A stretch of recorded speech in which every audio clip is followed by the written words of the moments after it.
Radio Cité Genève, Le grand invité. Gilles Soulac. Martine Libertino est mon invitée.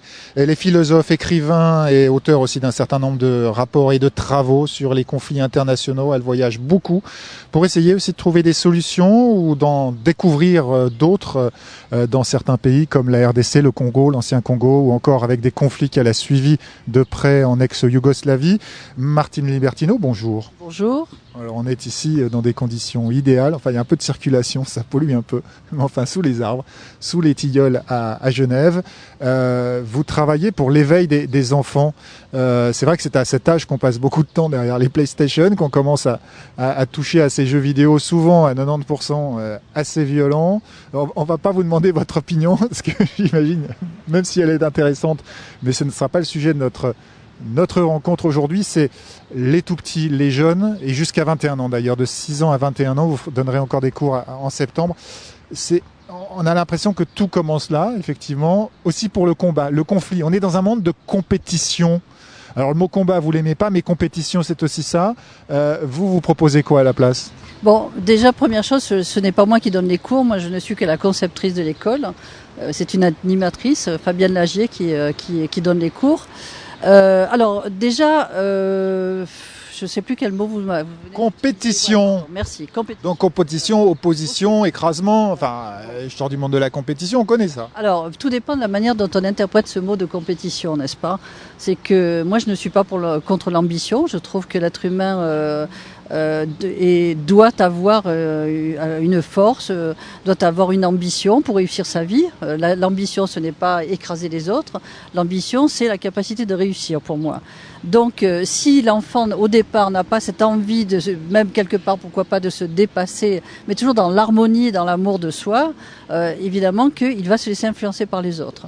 Donc la compétition ne peut être négative que si elle est basée sur un sentiment d'infériorité, sur un sentiment de supériorité, sur un rejet de soi-même, sur un manque de confiance en soi ou basée sur l'égoïsme. Voilà. À partir de ce moment-là, cette compétition devient négative et on arrive au combat.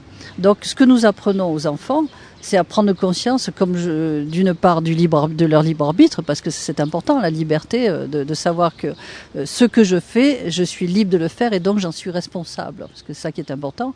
Mais en même temps, il faut que l'enfant se rende compte du pouvoir qu'il a au fond de lui, de la force qui est en lui, qui va lui permettre, face à ses camarades, face à la vie, face à la société, de déterminer s'il veut se faire du bien ou s'il veut se faire du mal, s'il veut se positionner face aux autres ou s'il veut agresser les autres ou s'il veut se mettre en état d'infériorité vis-à-vis des autres. C'est-à-dire qu'en fait, le premier travail que l'enfant doit faire, c'est savoir qui il est, et adopter un état d'esprit sur son désir. Qu'est-ce que je veux faire de ma vie plus tard ? Et à partir de 6 ans, un enfant est capable de prendre déjà cette décision. Quand vous dites qu'il doit décider s'il veut se faire du bien ou se faire du mal, j'aurais beaucoup d'exemples où on ne sait pas forcément. Lors des choix, puisque c'est ce dont vous parlez, la capacité du libre arbitre, c'est le choix, pas seulement philosophique, c'est au quotidien. Donc s'opposer aussi à des décisions d'un pays, par exemple, à une mentalité, etc. Alors, faire le choix, c'est pas toujours simple, parce qu'on ne connaît pas forcément les conséquences de nos choix, et vous le savez bien, en ayant parcouru beaucoup de pays, tout le monde pense faire le bien, mais on se tire quand même dessus. Donc, pour savoir ce qui est bien ou ce qui n'est moins bien, on parle de construction ou de destruction, vous leur proposez quoi comme outil ou comme connaissance qui vont leur permettre de faire un choix éclairé ? Mais déjà, le premier travail, c'est de découvrir que nous sommes capables de faire des choix. C'est ce que, d'une part, ce que je disais tout à l'heure, correspond à la motivation d'une personne, c'est-à-dire, es-tu motivé à vivre ta vie ou es-tu motivé à te faire du mal ? Je veux dire, du moment que nous avons un libre arbitre, nous devons nous poser cette question et nous devons y répondre. C'est impératif, que ce soit pour les enfants comme pour les adultes. Bien, à partir du moment où j'ai pu répondre à cette question, qui es-tu et comment ça fonctionne à l'intérieur de toi ? Donc ça, c'est le deuxième travail, c'est de découvrir les deux êtres qui sont en moi, que dans ma philosophie j'appelle la conscience, qui va me donner les bons conseils et qui ne va pas m'influencer mais qui va me conseiller pour réussir ma vie et qui va me montrer toutes les qualités qui vont me permettre de réussir cette vie, parce que encore une fois il faut savoir de quoi on parle. Et mon subconscient que je vais découvrir à travers ces programmations émotionnelles que j'ai en moi depuis ma naissance.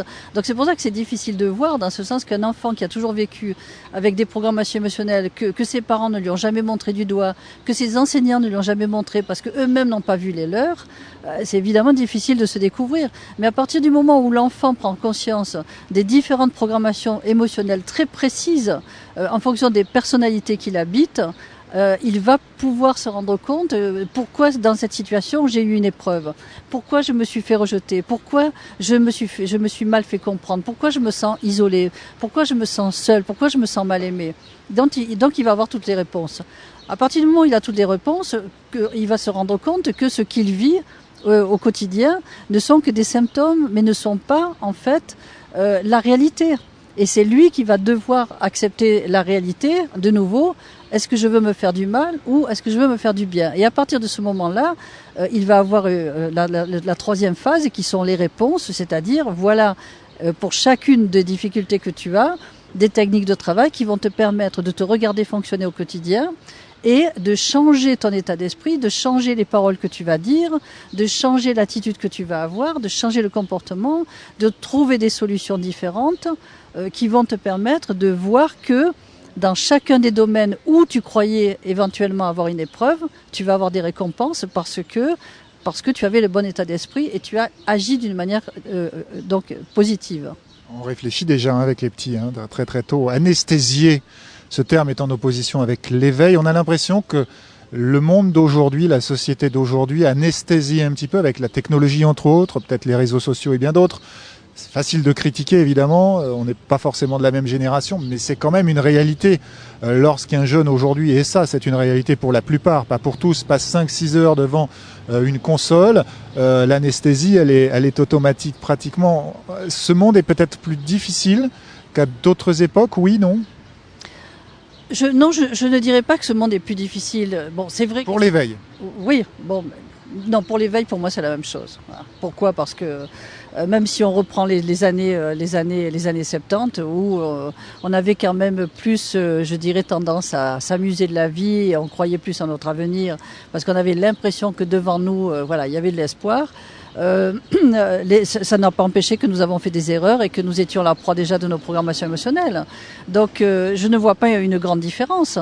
La seule différence que nous devons mettre en place, c'est faire prendre conscience aujourd'hui aux adultes avant les enfants, parce qu'on parle beaucoup des enfants, mais il faut quand même parler de leurs parents, n'est-ce pas? Quand vous parlez d'un enfant qui est 6 heures devant sa console, j'ai tendance à vous poser la question, mais combien de temps passent leurs parents devant leur téléphone et devant leur ordinateur, voyez? Et souvent, quand je me balade dans les transports publics, je vois plus souvent des parents sur leur téléphone avec leurs enfants à côté qui regardent le paysage, alors que ce sont les parents qui sont sur leur téléphone. Et ce sujet est intéressant parce que c'est un sujet que nous débattons aussi bien en RDC qu'en Haïti. Et les parents, République démocratique du Congo. La République démocratique du Congo. Et les parents se plaignent tous de la même situation qu'ici. Voilà. Mais je les mets toujours face à leur responsabilité. Que faites-vous, vous, de la technologie ?